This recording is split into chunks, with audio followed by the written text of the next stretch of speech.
Hey, Intro to Psych students. My name is Ruth Castillo. I'm part of the IVC Introductory Psychology Project, and I will be your peer teacher for today's final lesson.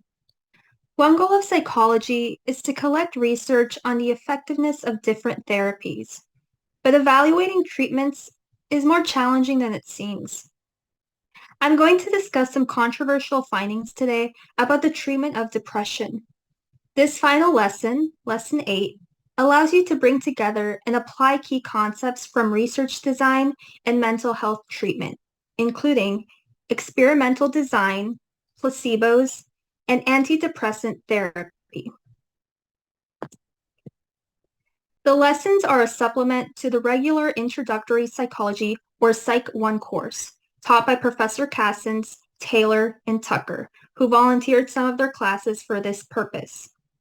The lessons are presented by advanced students who are also members of the Psi Beta Psychology Honor Society at IVC.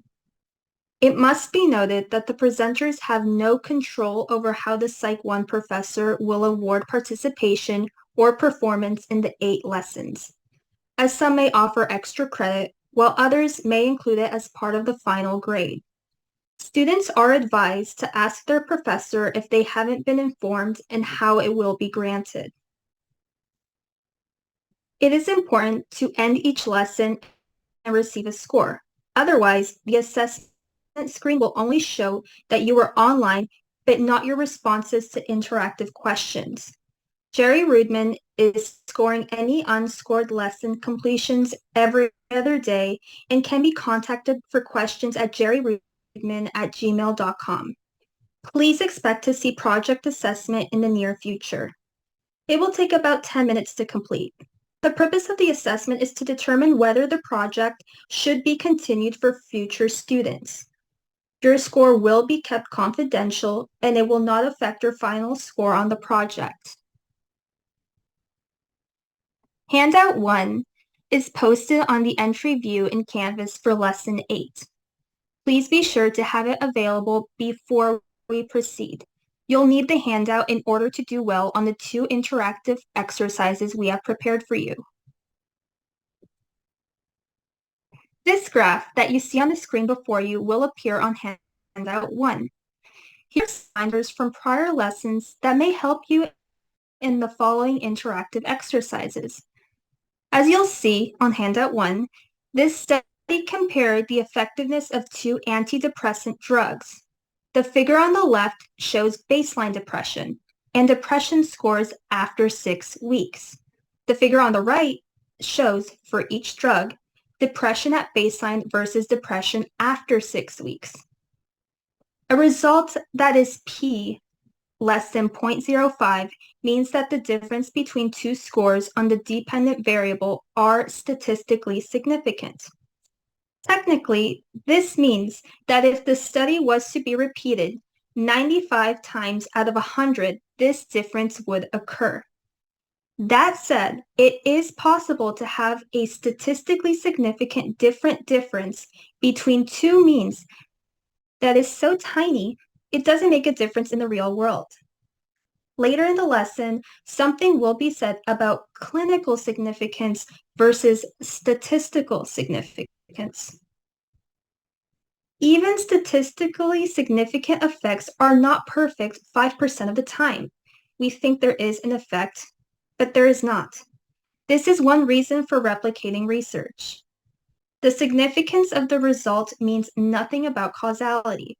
For example, if the researchers had applied participants to choose whether they wanted saffron or fluoxetine, they may also have gotten a difference that was due to some other third variable. So it is important to read the paper to see how the groups were chosen. Now, please take a look at handout 1 before going any further. There will be an interactive exercise number 1 for this lesson. Here are a few follow-up questions on the study you just read about in handout number 1. The study used the type of drug, either saffron or fluoxetine, as the independent variable. However, it's worth noting that all participants in the study were already depressed, and it was not possible to artificially induce depression in participants. This would weaken the interpretation of the study's findings. You may be asking why. First, during the 6-week study period, various events may occur in the life of each participant, such as a good or bad experiences. Some example being friend getting COVID, a relative passing away, an election taking place, breakup with a significant other, a new relationship, a favorite team losing or winning, etc. The passage of time itself can also be a factor. Second, the study also did not include a placebo group. A placebo would be some kind of pill, maybe a sugar pill, known to have no impact on depression. Now please review handout number 2. After reviewing handout 2, you will see a short video on the placebo research taking place. As you'll see from the psychiatrist, the placebo effect could have been yet another factor that led to lower depression scores after 6 weeks. After the video, be ready to answer a few brief interactive exercise questions. The medical community is at war, battling over the scientific research and writings of a psychologist named Irving Kirsch. The fight is about antidepressants and Kirsch's questioning of whether they work. Kirsch's views are of vital interest to the 17 million Americans who take the drugs, including children as young as 6, and to the pharmaceutical industry that brings in $11.3 billion a year selling them. Irving Kirsch is the Associate Director of the Placebo Studies Program at Harvard Medical School, and he says that his research challenges the very effectiveness of antidepressants. The difference between the effect of a placebo and the effect of an antidepressant is minimal for most people. So you're saying if they took a sugar pill, they'd have the same effect? They'd have almost as large an effect, and whatever difference there would be clinically insignificant. But people are getting better taking antidepressants. I know them. Oh, yes. We all know them. The people get better when they take the drug, but it's not the chemical ingredients of the drug that are making them better. It's largely the placebo effect. Irving Kirsch's specialty has been the study of the placebo effect, the taking of a dummy pill without any medication in it that creates an expectation of healing that is so powerful symptoms are actually alleviated. This is the placebo response. Kirsch, who's been studying placebos for 36 years, says sugar pills can work miracles. Placebos are great for treating a number of disorders: irritable bowel syndrome, repetitive strain injuries, ulcers, Parkinson's disease. Even traumatic knee pain. In this clinical trial, some patients with osteoarthritis underwent knee surgery, while others had their knees merely opened and then sewn right back up. And here's what happened. In terms of walking and climbing, the people who got the placebo actually did better than the people who got the real surgery. No. And that lasted for a year. At 2 years after surgery, there was no difference at all between the real surgery and the sham surgery. Is it all in your head, or? Well, it's not all in your head, because the placebos can also affect your body. So if you take a placebo tranquilizer, you're likely to have a lowering of blood pressure and pulse rate. Placebos can decrease pain, and we know that's not all in the mind also, because we can track that using neuroimaging in the brain as well. He says the doctors who prescribe the pills become part of the placebo effect. Clinician who cares, who takes the time, who listens to you, who asks questions about your condition and pays attention to what you say, that's the kind of care that can help facilitate a placebo effect. He says he got into researching the effect of antidepressants by accident. And I was interested in evaluating the size of the placebo effect. I really didn't even care about the drug effect, because everybody, including me, knew it worked. I used to refer patients to get prescriptions. I didn't change the focus of my work onto looking at the drug effect until I saw the data from our first analysis. What he saw was that it almost didn't matter what kind of pill doctors gave patients. We even looked at drugs that are not considered antidepressants, tranquilizers, barbiturates. And you know what? they had the same effect as the antidepressant. Come on. Really. Kirsch was so surprised by his initial findings, he decided to do a second study using data not only from the drug company's clinical trials that had been published in medical journals. This time, he got data that weren't published but had been submitted to the FDA, which he got through the Freedom of Information Act. These are the studies that showed no benefit of the antidepressant over the placebo. What they did is they took the more successful studies, they published most of them, they took their unsuccessful studies, and they didn't publish them. So when you did your study, you put all the trials together. That's right. You're looking at patients who took the real drug and patients who took the placebo. Yes. Did they get equally better? Or did the ones who took the pills get even a little better? If they were mildly or moderately depressed, you don't see any real difference at all. The only place where you get a clinically meaningful difference is at these very extreme levels of depression. Now look, psychiatrists say the drug works. Right. The drug companies and their scientists say the drug works. Maybe you're wrong.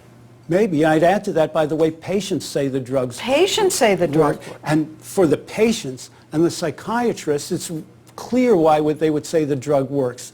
They take the drug, they get better. Our data show that as well. You're just saying why they get better. That's right, and the reason they get better is not because of the chemicals in the drug. The difference between drug and placebo is very, very small, and in half the studies, non-existent. Kirsch and his studies have triggered a furious counterattack, mainly from psychiatrists who are lining up to defend the use of antidepressants, like Dr. Michael Thase, a professor of psychiatry at the University of Pennsylvania School of Medicine, who has been a consultant to many of the drug companies.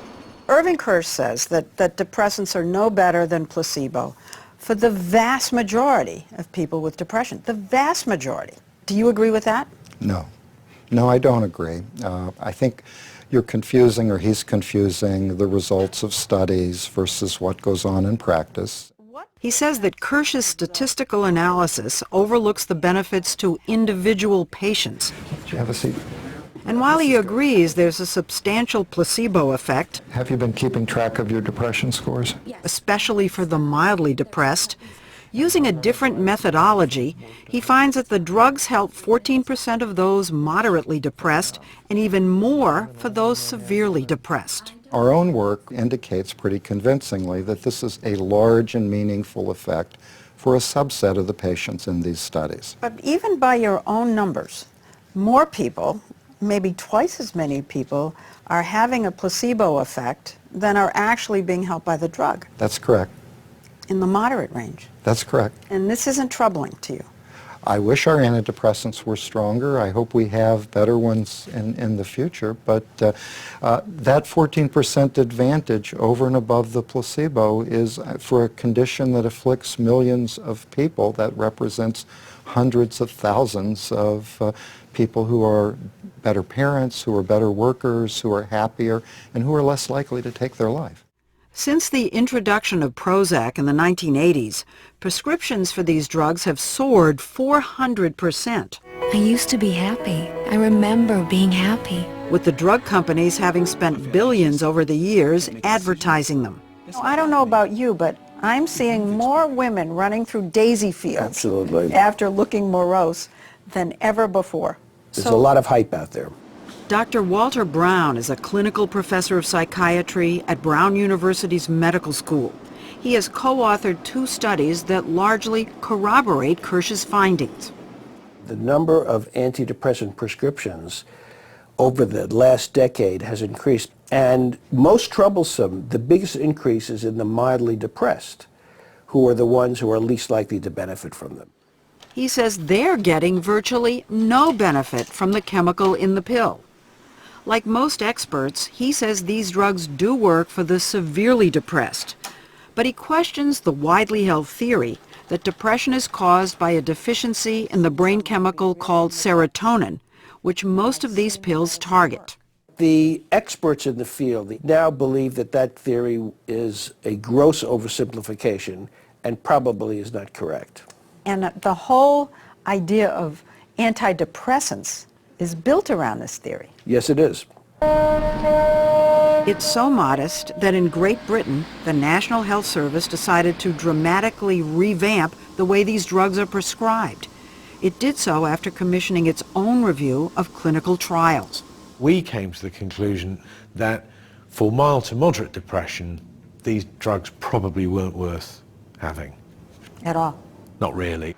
Dr. Tim Kendall, a practicing psychiatrist and co-director of the commission that did the review, says that like Irving Kirsch, they were surprised by what they found in the drug company's unpublished data. With the published evidence, it's significantly overestimated the effectiveness of these drugs, and it underestimated the side effects. Well, the FDA would say that some of these unpublished studies are unpublished because there were flaws in the way the trials were conducted. This is a multi-billion-dollar industry. I doubt that they are spending $10 million per trial to come up with a poor methodology. What characterizes the unpublished is that they're negative. Now, I don't think it's that their method is somehow wrong, it's that their outcome is not suitable from the company's point of view. Because of the review, new public health guidelines were issued. Now, drugs are given only to the severely depressed as the first line of treatment. Sure, yeah. For those with mild to moderate depression, the British government is spending nearly $500 million training an army of talk therapists. If you want to go a little faster, you can. Physical exercise is another treatment prescribed for the mildly depressed. By the end of 10 weeks, you get just as good a change in their depression scores as you do at the end of 10 or 12 weeks with an antidepressant. Thank you for completing this lesson with me. Lesson 8 ends our series of lessons. I hope the rest of your semester goes well. Good luck.